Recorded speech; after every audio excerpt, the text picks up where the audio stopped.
Hey guys. Welcome back to another episode of Pew Time with Tony. And Jackie. Oh, it is I feel like the end of the year is like almost here, but then I feel like we're not even close. Correct. We're like just barely past the halfway point. Maybe it's the heat. It is the heat. Because the heat sucked for everyone else. The heat sucked here. Yeah. And if you're in the Midwest, welcome to the land of the Smoky. Right. Yeah. Thanks, Canada. And I guess, what do they call it? A heat dome?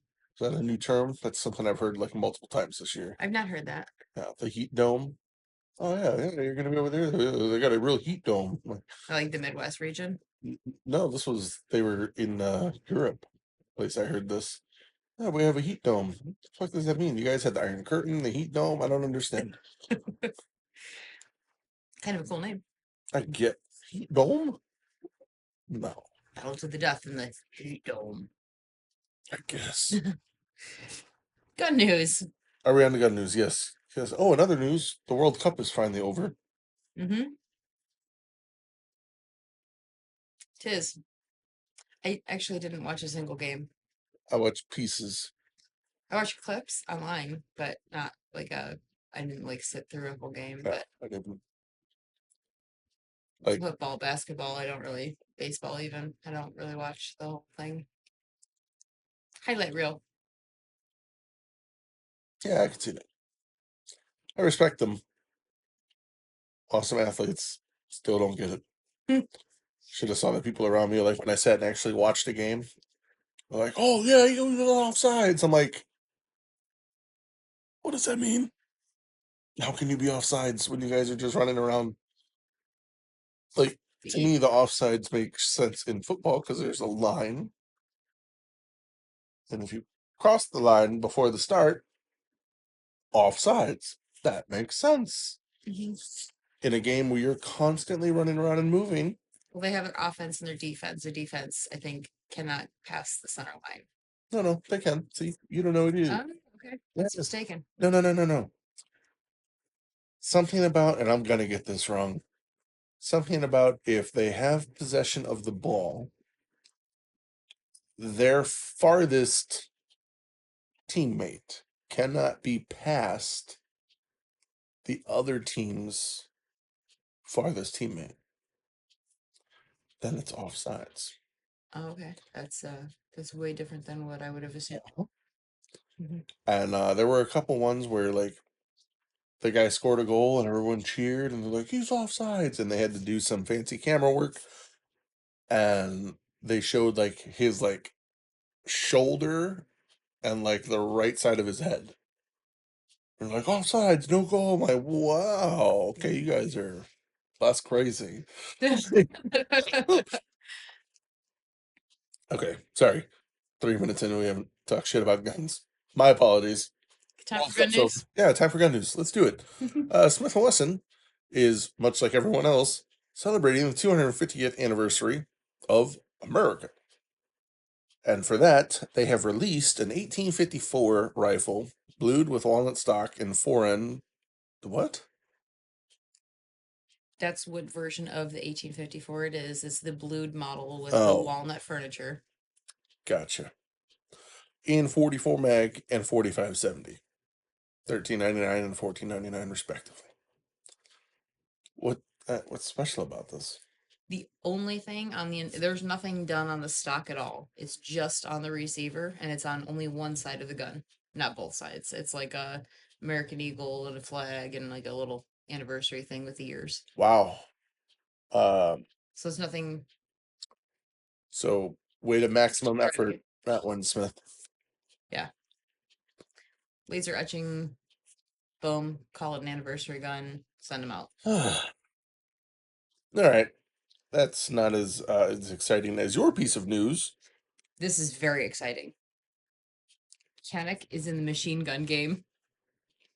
They have released a 50 cal designed specifically to be shot aerial from helicopters called the M3 Falcon. This thing looks sick. It is a conventional, it's a 50 cal But unlike normal ones, it's an open bolt design engineered specifically for aerial platforms, delivering 1,200 rounds per minute. It provides the sustained firepower and reliability demanded by rotary wing operations. The Falcon Flex 50 is the mount that it sits upon, and that offers rapid installation, acceptable stability, and unrestricted field of fire, transforming helicopter door capability into a mission-ready solution. Holy shit, I cannot read. Yeah, there's a couple words in there that you said that are not right. 50 cal and the mount, called two different things, both ready to go out the door of a helicopter in 50. Yeah. With 1,200 rounds per minute. It's cool looking. It is very cool looking. I mean, it looks like a slightly modernized version of, a belt-fed 50 cal. Right. Yeah, that's cool. Very cool. I had no idea that Canik was in the machine gun game. So when I saw this, I was like, whose post did they share? It is theirs. It's very cool. And the fact that it's called Falcon and it's designed to go on helicopters. Yeah, good naming sequence. Yeah. Oh, that's kind of cool. The GOA is another little bit that I found on the socials. Okay. Had made a post that the House has just passed Representative Riley Moore's GOA-backed bill Protecting Privacy in Purchases Act 221-201. The H.R. 1181 prevents future weaponization of payment processing codes to be able to track gun store purchases. Fantastic. Which is absolutely fantastic. I cannot tell you the amount of people just in 1 week's time that go, oh, I forgot to pull out cash before I came in. I'll be right back. Like, no, we take cards. It's okay. And they're like, no. I gotta go take out cash. Right. Yeah, that's it's also, for those of you that don't know, on the other side, like gun shops, there's not very many processors that work with gun shops. Mm-hmm. And I'm never a big fan of charging the customer like a fee, like a credit card fee. Mm-hmm. And I don't want to say gun shops get a pass, but it is a brutal industry. And I'll tell you the reason a lot of them do it is gun shops get charged significantly more money as far as rates and processing fees go, because most processors, even the ones that accept them, consider them a quote at-risk business. And so it costs them more money. So I kind of give gun shops a pass when they're like, well, if you're using this, we have to charge you 5% or 3%, because they're getting charged a lot. And I know it doesn't sound like a lot, like, oh, 5 or 3%, why didn't you just bake that in? That is one way to do it, but then their prices look higher and you don't buy from them. Mm-hmm. Or two, oh, it's only 5%. Like, yeah, you're paying the 5% one time. They're paying it on the 50 or 100 customers a day that they service. Mm-hmm. So they kind of get a pass. I hope this leads to more, like, I guess, equality as far as business types, Mm-hmm. especially because it's not like, I don't get why they say it's an at-risk business. Like, we have to do more paperwork and follow more rules than a lot of industries.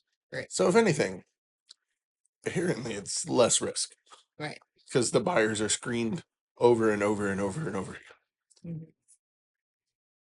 Yeah, that's hopefully that starts to change. In other news, the Third Circuit Appeals Court strikes down a New Jersey assault weapon ban and magazine ban. This case is called the Cheeseman versus Platkin case. It's already been pulled. The bans have already been pulled.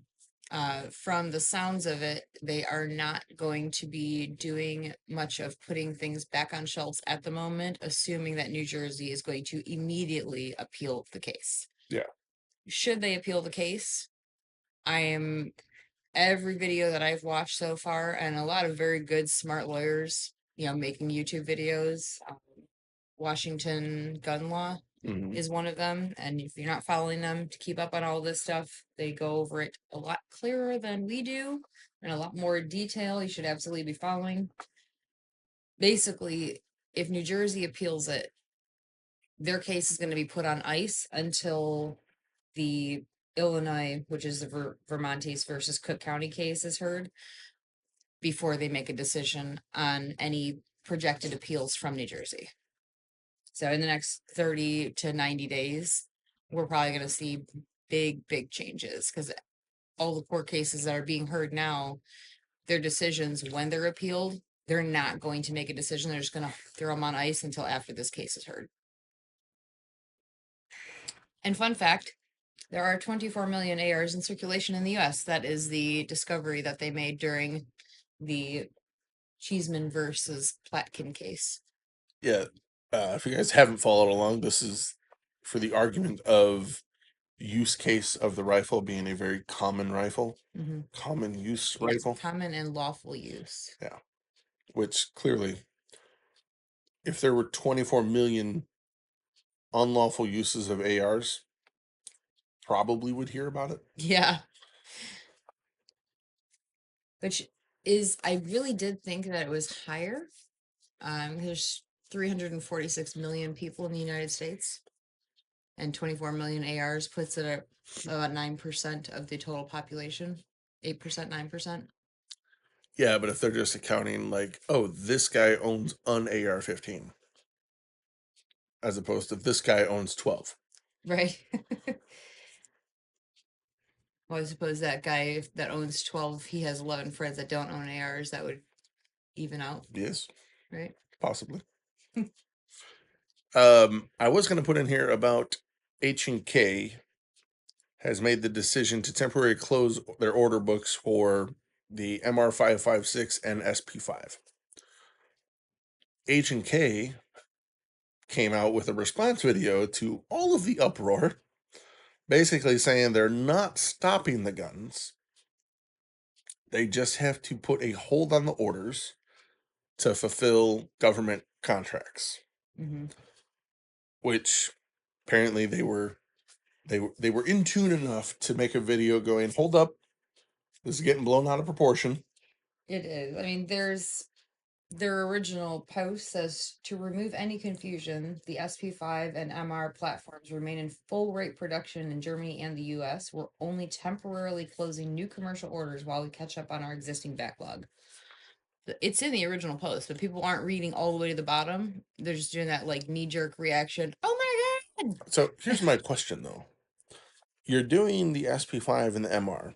I'm assuming no police department is using an SP5, they're using MP5s or military law enforcement, whatever. How many law enforcement or military organizations are adopting or still using an MP5? My guess is not many. It's got to be a lot if you're ceasing production to fill the orders. All right. Well, maybe not in the US. Right? Okay, but what the rest of the world? How many other people are still using the MP5? I mean, listen, I love the gun, but I'm also aware that there are potentially other better choices. It's interesting, and it's a tall tale sign of how some things are changing in the gun industry when H&K has decided to respond to this. Because normally H&K would just tell you 9 halt production and tell you nothing more. Right. Yeah, being very transparent is refreshing. Right. Well, last bit of gun news is just a reminder on the calendars. The Goals event is in Des Moines, Iowa this year on August 1st and 2nd. This is an open to the public show. Same idea as the NRA show, as Gun Con. It's open to the public. So you can get your tickets and spend the weekend in Iowa, in Des Moines. Brownells is like their big title sponsor. There's a lot of speakers. I know Lena Mitchell is going to be one of the speakers. There's a bunch of big name speakers going to be happening at the event. And Tons and tons to see. Yep, mark it down. Shooting sports. Results. Well, we only have one match to cover, and that would be Multi Gun Nationals. That's the match that I had Tanfo Timmy on the other day talking about. It has happened, and I do have to say, I am shocked at the low number Of overall competitors. that shoot Multi Gun Nationals. It's always been smaller. Mm-hmm. But that's when I look at the number like on paper, it was 125 people for the whole match. Mm-hmm. At one of our locals, we get like 110. Right. That's crazy. Now, granted, the stages are much more crazy, right? There's a lot more stuff going on in 3-gun. Generally attracts less people because it takes more time per stage. Mm-hmm. But it's just as The me fact not that it's being a nationals that has yeah, but 15 people more than what our local would have. I also don't. I'm not a 3-gunner. I don't know. Like, is that a lot for a match? Is it not? Mm-hmm. Just seeing that number of attendees is like, ooh, that doesn't seem like it's a lot. Right. I'd be interested to see how many like a local multi-gun would have if it's like 30 guys. Right. In which case, 125 is fantastic. All right. So the results, they only have 4 divisions. They have limited, modified, open, and tactical.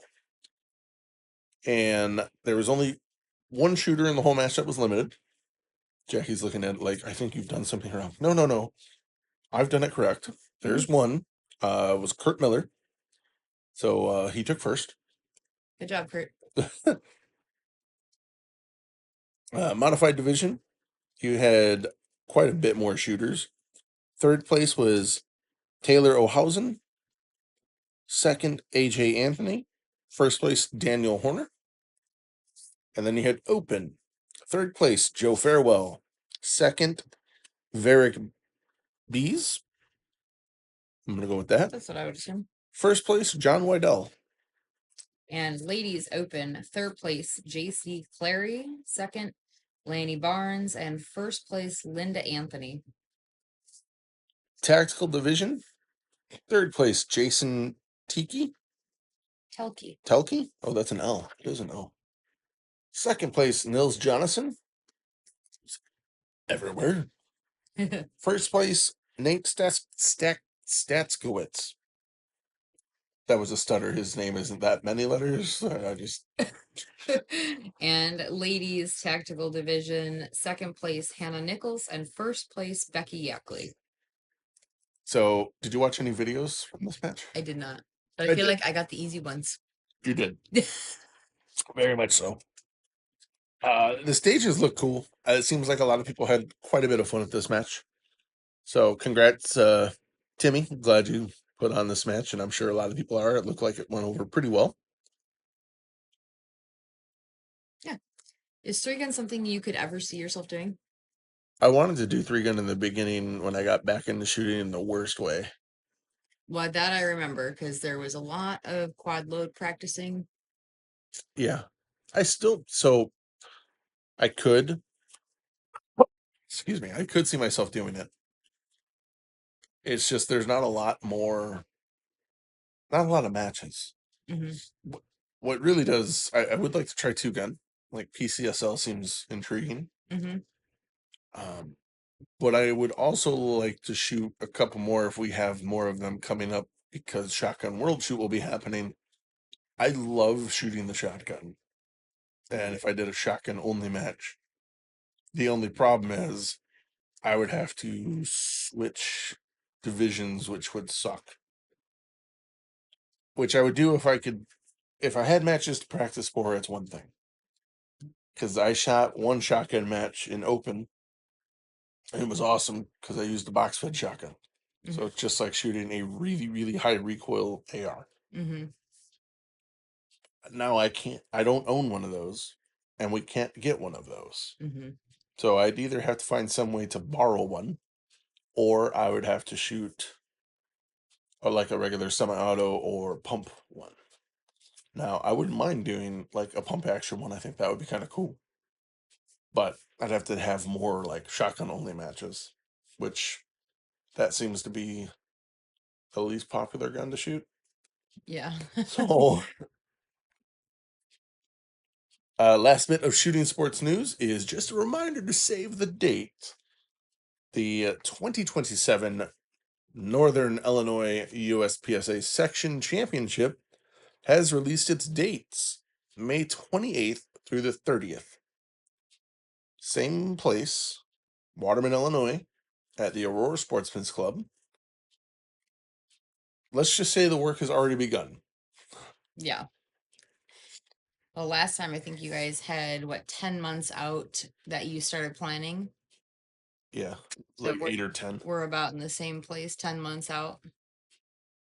So I will tell you, we had talks the other night of one stage that I think we're gonna make happen. I'm pretty freaking excited for it. It's gonna be quite different. I've heard rumors of this discussion. Yeah. And I'm on board as well. Yeah. Really looking forward to it. So save that date. I hope to see you guys at the championship. It'll be a lot of fun. We had a blast last year. We're gonna try and make it even better this year. It's very exciting. All right.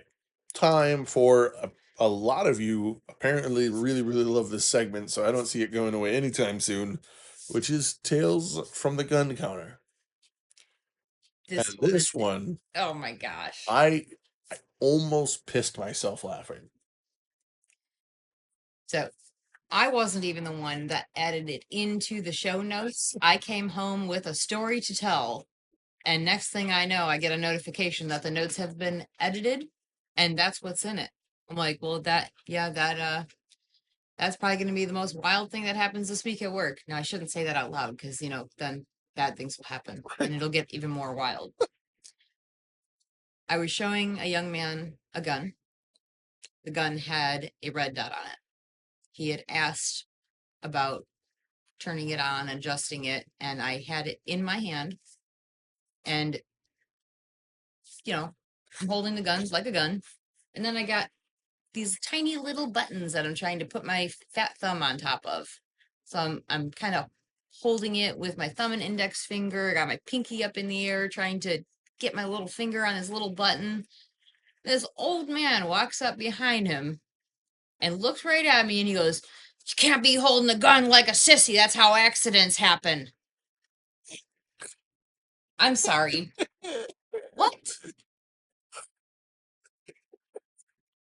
So there's that, because I am apparently holding a gun like a sissy while trying to adjust the red dot. I did let him know that if he was trying to press a button that was that small on the top of a gun, that he'd be holding it in the same manner. Dropped the mag, locked it to slide lock, showed it was empty, put the mag back in, racked the slide down, dry fired the trigger, and I said, "I'm well aware of how to handle a firearm, but I appreciate your support." And the kid that was being shown the gun looks at him and goes, I think she may know what she's doing." He didn't speak for another minute or two. He just made his way around, grumpily nodding at the cases. See, guys, further proof, like, there are still FUDs around.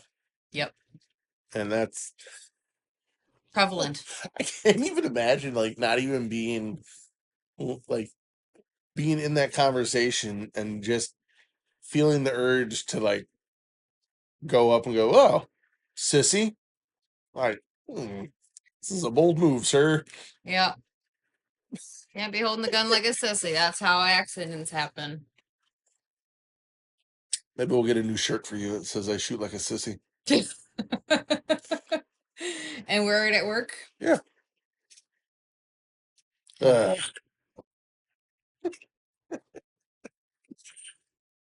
Weekend shooting. Well, let's see. I helped set up the local match. This was before I did the podcast with Eric. this would have been talked about last month. So to cover the 2 weeks in shooting that we've done, I helped set up a local, and then after setting up the local, I decided to get a wee bit of rifle practice in because pistol's almost done for me for this year,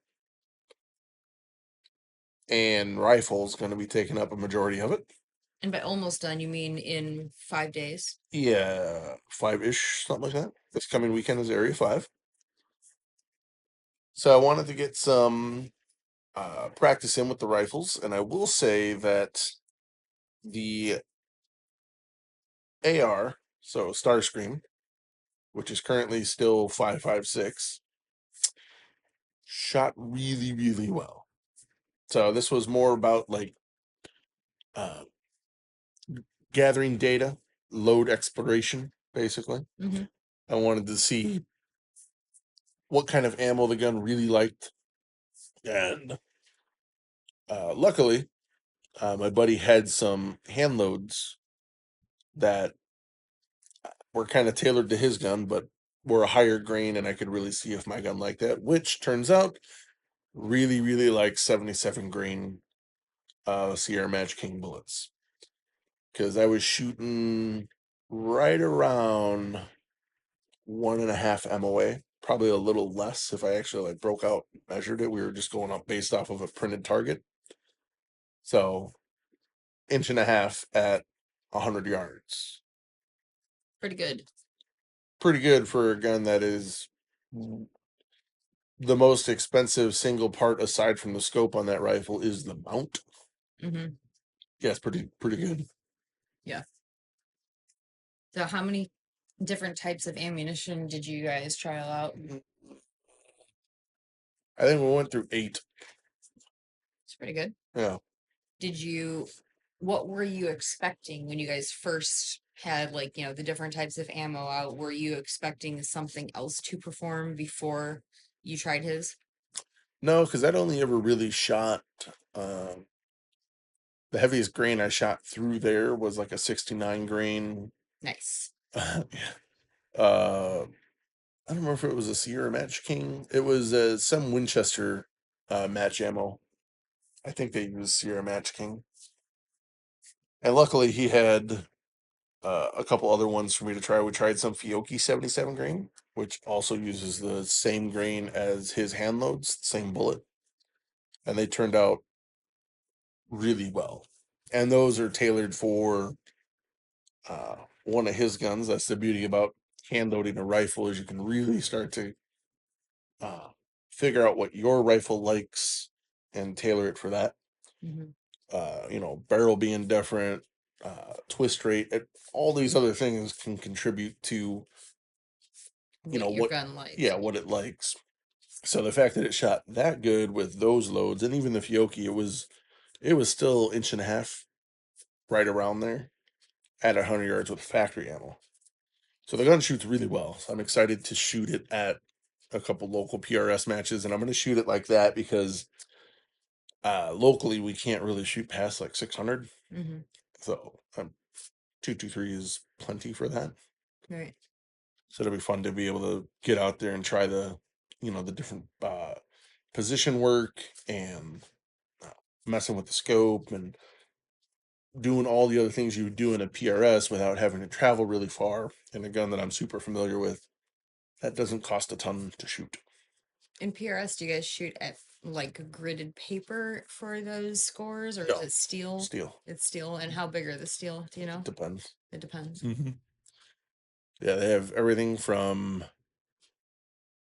I want to say, like 3-inch steel all the way up to giant ones. Okay. I was just thinking, a 3-inch steel at 300 yards, not a problem, piece of cake, right? Because then you're in the same kind of tolerance area as the 100 yards. Well, it is until you realize that you have to find it. Oh yeah. Do you think that like people that normally shoot pistol with both eyes open is going to benefit trying out a PRS match where you would have like both eyes open essentially to find and visualize and then close one eye to like zero in on the details?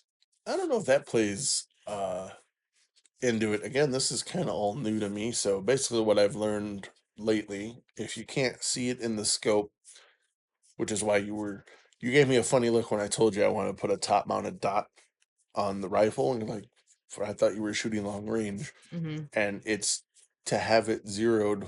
One, if you do like a DMR match, which would like consist of like run and gun mixed with precision, but it also helps with like putting your aim somewhere. And this is why I wanted it at 12 o'clock, so I mounted on top of the scope. So you can put the dot on, like I know the target's there. If you put your red dot on it and then drop your head lower into the scope, it's aiming at the same spot. Right. Because it is difficult, especially when you're shooting some of these scopes where you're, 10x plus. Your field of view is way out there, and it's really hard to see and find things. Yeah, running around a field with a tiny little magnifying glass down at the end and the grass blades. Right. Oh, that's cool. So I'm getting very excited about that. I'm excited for you to shoot your first local with it.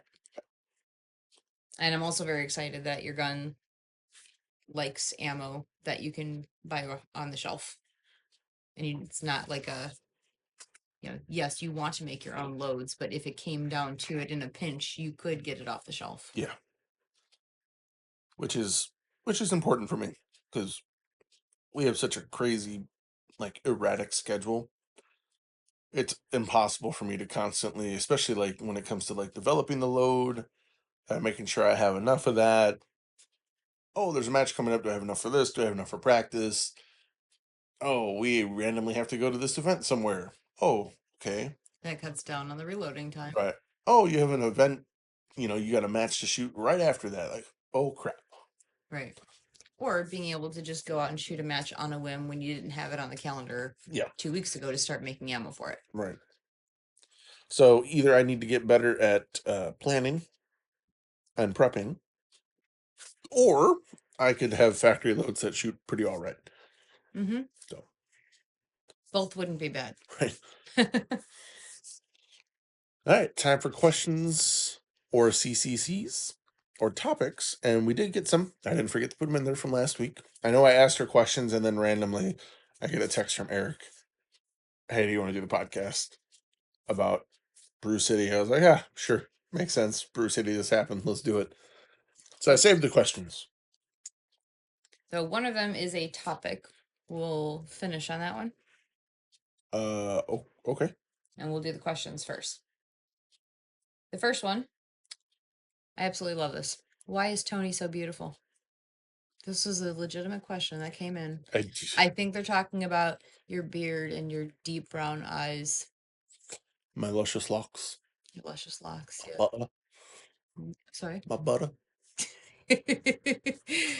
It's got to be the beard. But even before the beard, the dark eyes and the cat that ate the canary smile. Huh. Yeah. Gets me every time. I can always tell when you're in trouble because I get the same smile. Even if I don't know what the trouble is, and I have to figure out what the trouble is, which is part of the chase. Are you saying we know something's afoot? Oh, yes. The next question. What light are you using on your platy? Who are you talking to? Go ahead. Well, I've run both on mine this year. And it's either the X300 or a TLR1 HL. And you like the TLR1 better. I like the price of the TLR1 better. Well, that's too. I mean, I have a Black Hawk Omnivore that takes the TLR1, and you have a Black Hawk Omnivore that takes the X300. So we each have a handful, we'll say, of lights for each one, so that the weighted flashlight or an actual functioning flashlight can be used in either of our holsters. And now we have what's your competition holster is molded for the X300. One of them is. The current holster is molded for nothing. Correct, which is the one I've been using. That's the Kabora. Right. Which is the only reason I took my flashlight off. because I was running it with the flashlight and the Blackhawk, but I did like the hard retention of the Kydex holster over the bucket with the lock on it. Mm-hmm. So that is what we run. Next question. Is this the topic one? Yeah. I have only shot or bought handguns. What would you say is the next thing I should explore to get better on another type of gun?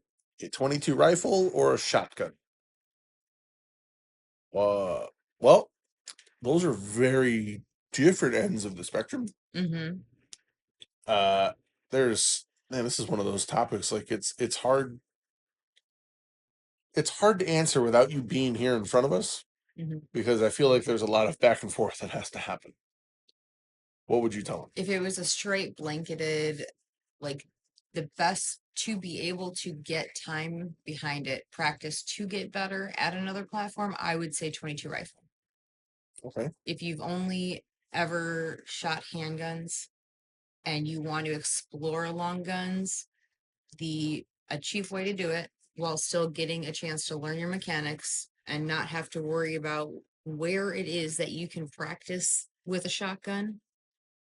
There's a lot more places you can shoot a 22 rifle than a shotgun. A lot of places that allow you to shoot shotgun, especially in this area, are slug only for indoor range. And if you're shooting an outdoor, it's going to be because you're shooting trap or skeet, in which you're using a 7.5 or 8 shot. So you're at opposite ends of the spectrum there for a shotgun load, the lightest or the heaviest. And there is nowhere really in between to shoot a shotgun besides slugs or target loads, because you're shooting a game. In Yeah. which case you're dedicated to 25 rounds. Good luck. So I would say 22 rifle. Yeah, it would depend on the use case for me. If it was just target practice, like a different discipline of shooting, I would say you'll probably benefit more from getting like a 22, like what I have for like the 22 bolt gun, or even like a 1022 with a scope, Mhm. because you can actually learn a lot from 22 that translates to like precision with a bigger rifle, just precision shooting in general. Mhm. But if you're looking to get into, especially the area we live into, if you live in, if you're looking to get into hunting, there's a lot more options with a shotgun than there are with a rifle. So it would depend on what your use case is. With a shotgun, you can do any type of winged hunting, deer, squirrel, rabbit. You can cover all that with a shotgun. Kind of proved that this year with the Mossberg. Like every type of hunting that we have available has been done with one gun. Right. Then you can get into like the trap and skeet and stuff. But it's not, if hunting's not on the table, the shotgun, like you were saying, can become rather limited Mhm. on like things to do. We were just talking about shotgun matches and how few of them there are. Mhm. That's not including like trap and skeet or sporting clays, because those are all over the place. Right. I'll say, as far as like, getting proficient on another platform, you will get a lot of similar learning cross platform, as far as, where to shoulder it, where to put your cheek, how to hold it, where to put your support hand on the forend. Like, there's a lot of similarities between the two platforms as far as just handling and shooting a long gun. But I think it'll be an easier learning to do with a 22. You can do 100 rounds of 22 and you're not going home sore in the shoulder. Well, yeah, that's true. More rounds downrange, more practice time in, reading sights on a long gun versus, I don't know if the person that sent this in has handguns with red dots on them, or if they're like iron sight proficient. Um, but there's a lot of things you can learn both with scopes and iron sights on on the long gun platform over a handgun platform. Yeah. Yeah, I would go with the 22. I mean, that would probably be my overarching answer, unless hunting was on the table for you, if that's what you wanted to do. but the 22 I think would be more beneficial. Good question. Yeah, I like that one. All right, guys, that's it for this episode. If you have your own questions, comments, concerns, or carry compete crush, send it to pewtimepodcast@gmail.com or at Laugh and Load on any of the things. I think that's it. I think that's it. All right. Talk to you guys next week. Bye.